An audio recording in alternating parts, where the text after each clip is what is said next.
Hi friends, welcome to sweet home. இன்றைக்கி நம்ம சேனலில் ஒரு சூப்பரான வெண்டைக்காய் மோர் குழம்பு எப்படி செய்யலாங்கிறத நம்ம பார்க்க போகிறோம். இது ரொம்பவே ஈஸியாக சட்டுன்னு ஒரு 5 நிமிஷத்தில் ரெடி பண்ணிடலாம். ரொம்பவே சுவையாகவும் இருக்கும். வெயில் சீசனில் ரொம்பவே உடம்புக்கு நல்லது.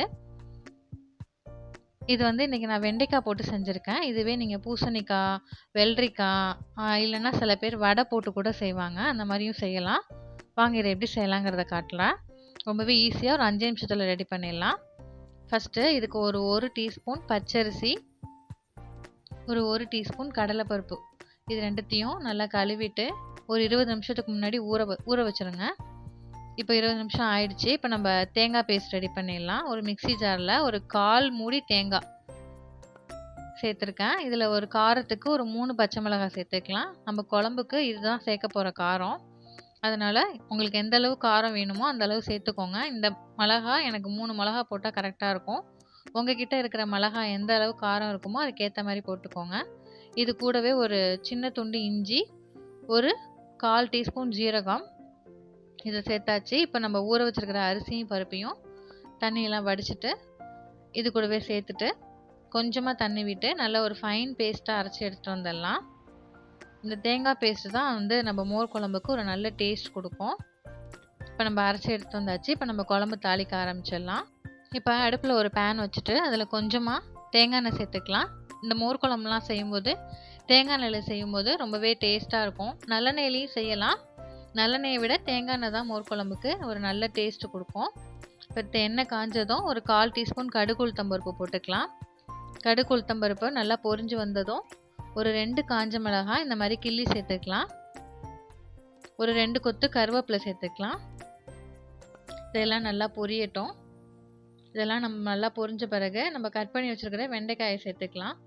வெண்டைக்காவை நல்லா கழுவிட்டு தண்ணி இல்லாமல் தொடச்சிட்டோ இல்லை காய வச்சுட்டோ நம்ம கட் பண்ணணும். அப்போ தான் அந்த கொலக்கொலப்பு அதிகமாக இல்லாமல் இருக்கும். இப்போ இதை நல்லா வதக்கி விட்டுக்கலாம். இந்த வெண்டைக்காய் அந்த எண்ணெயிலே வதங்கணும் நல்லா. இப்போ வெண்டைக்காய் வதங்கிறதுக்கு கொஞ்சமாக உப்பு சேர்த்துக்கலாம். உப்பு சேர்த்து நம்ம வதக்கும் போது வெண்டைக்காய் சீக்கிரம் வெந்து வதங்கி வரும். இப்போ உப்பு சேர்த்துட்டு நல்லா ஒரு 5 நிமிஷம் நல்லா ஒரு மீடியம் ஃப்ளேமில் நல்லா வதக்கிக்கலாம். கொஞ்சமாக மஞ்சத்தூள் சேர்த்துக்கலாம். இப்போ மஞ்சத்தூள் குழம்போட கலருக்கு தான், அதனால் கொஞ்சமாக சேர்த்தா போதும், நிறைய சேர்க்க வேண்டாம். இந்த வெண்டைக்காய் மஞ்சத்தூள் எல்லாமே நல்லா அந்த பச்சை வாசனையெல்லாம் போய் வெண்டைக்காய் நல்லா ஓரளவு ஒரு 3/4 வாசி நல்லா வெந்து வரணும். பாருங்கள், இந்த அளவு நல்லா வெந்து வரணும். நல்லா ஓரளவு வதங்கிருச்சு.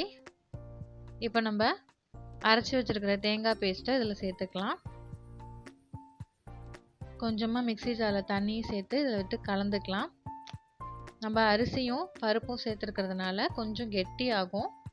சில நேரங்களில் அந்த அரிசி பருப்பு அப்படியே போய் அடியில் தங்கி அடி பிடிக்கவும் வாய்ப்பு இருக்குது. அதனால் அடுப்பை நல்லா ஒரு மீடியம் ஃப்ளேமில் வச்சுட்டு ரொம்ப தண்ணி சேர்க்க வேணாம். கொஞ்சமாக தண்ணி சேர்த்து நல்லா கலந்து விட்டுக்கலாம். இப்போ இந்த சைடு ஒரு 1/4 லிட்டருக்கு கொஞ்சம் கூட தயிர் எடுத்து ஒரு மிக்ஸி ஜாரில் சேர்த்துட்டுருக்கேன். இதை ஒரு 2-3 பல்ஸ் விட்டு கட்டிகள் இல்லாமல் ஊட்டி எடுத்துகிட்டு வந்துடலாம். நீங்கள் கைகளால் கரைச்சி கூட ஊற்றலாம். மிக்ஸி ஜாரில் ஓட்டினா கொஞ்சம் கட்டிகள் இல்லாமல் நம்மளுக்கு தண்ணியாக கிடைக்கும். தண்ணியாக தான் இருக்கணும், கட்டிகள் இல்லாமல், அப்போ தான் நல்லாயிருக்கும். இப்போ இந்த சைடு ஒரு 2-3 கொதி வந்துருச்சு. இப்போ நம்ம மிக்ஸி ஜாரில் ஓட்டி வச்சுருக்கிற தயிரை இதில் சேர்த்துக்கலாம்.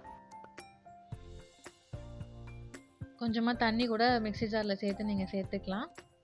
இப்போது குழம்புக்கு தேவையான அளவு உப்பு சேர்த்துட்டு இது எல்லாத்தையும் நல்லா மிக்ஸ் பண்ணி விட்டுக்கலாம். குழம்பு ரொம்ப தண்ணியாகவும் இருக்கக்கூடாது, ரொம்ப கெட்டியாகவும் இருக்கக்கூடாது, கரெக்டான பதத்தில் இருக்கணும். அப்போ தான் நல்லாயிருக்கும். இப்போ தயிர் சேர்த்துட்டு ரொம்ப கொதிக்க விடக்கூடாது. பாருங்க, இந்த பதம் தான் கரெக்டான பதம். லைட்டாக இந்த மாதிரி கொதி வந்த பிறகு நம்ம அடுப்பை ஆஃப் பண்ணிடணும். தயிர் சேர்த்த பிறகு ரொம்ப கொதிக்கக்கூடாது. கொதிச்சிருச்சுன்னா குழம்பு டேஸ்ட் நல்லா இருக்காது.